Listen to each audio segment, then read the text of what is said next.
Good morning, students. How are you? Very good. You are fine? I'm also fine. So now let's start today to find the method of equivalent fraction. How we will find an equivalent fraction of the given fraction. Here I have taken a fraction 2 by 3 and we are going to find the equivalent fraction of 2 by 3. So here by myself I have choose one number 3.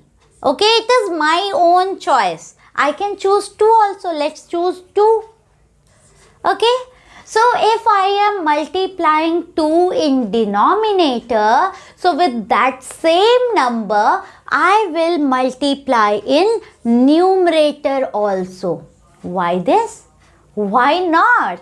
You think, suppose your mama has brought a big chocolate and that chocolate has been given to your sibling, not you.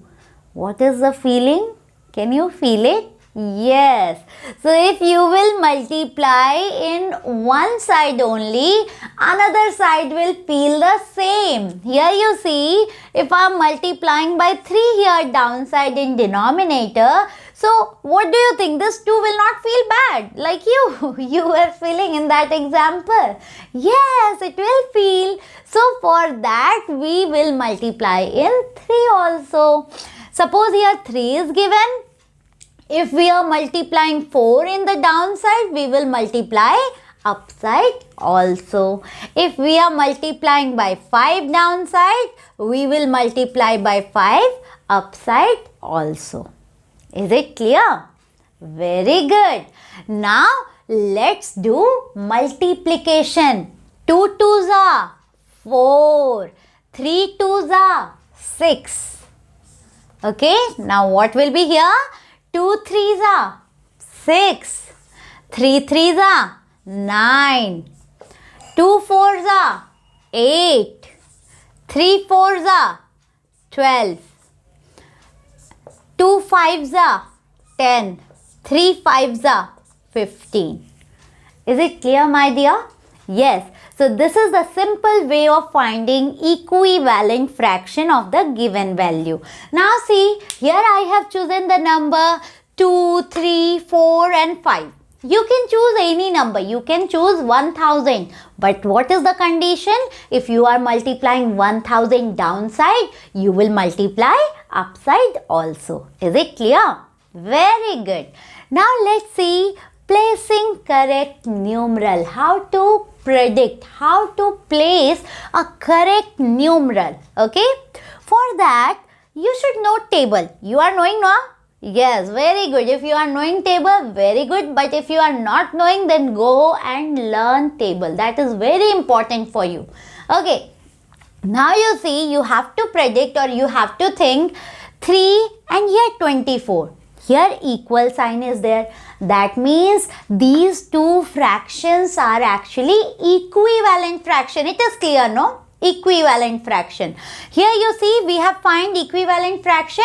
Whatever number we have multiplied downside, we have multiplied upside also. Same maybe happened here also. Whatever number has been multiplied in 3 for getting this 24, same number should be multiplied in 8 also. So now the turn comes to predict the number. Can you predict the number? In 3, what we have multiplied? Yes, yes, very good. 3 8s are. Very good. Those who have answered, very good. If you are answering correct, then write in comment box. Yes, you have answered correctly. So 3 into 8 is actually 24. 3 into 8 is 24. Now in 3, since we have multiplied by 8 and we have got 24. Now can you tell me, definitely in 8 we have multiplied the same number. Yes, in 8 also we have multiplied by 8 and whatever number we will get, that will be the answer. 8 8s are 64. So here the answer will be 64. Now you see carefully, for finding equivalent fraction, this is not the rule that we can multiply both the numerator and denominator by the same number. We can divide also. That we are going to see here. Here you see 40 is there, in denominator 56 is there. Now you see here a place is there that we have to fill, and downside 7 has been given. That means in 56 by some number definitely we have divided and got 7. In 56 by what number we will divide and got 7? I think 56 is being divided by 8, and what we will get? We will get 7. Just divide and see. Yes, in 56 we have divided by 8 and we have got 7. Same, in 40 also we will divide by 8 and get our answer. And what will be the answer? Answer will be 5. Is it clear? Very good. Now I think you can predict the numbers very easily. If you can't, then do comment on the comment box. I will try to explain you again in some another way. Okay, so bye-bye. Take care.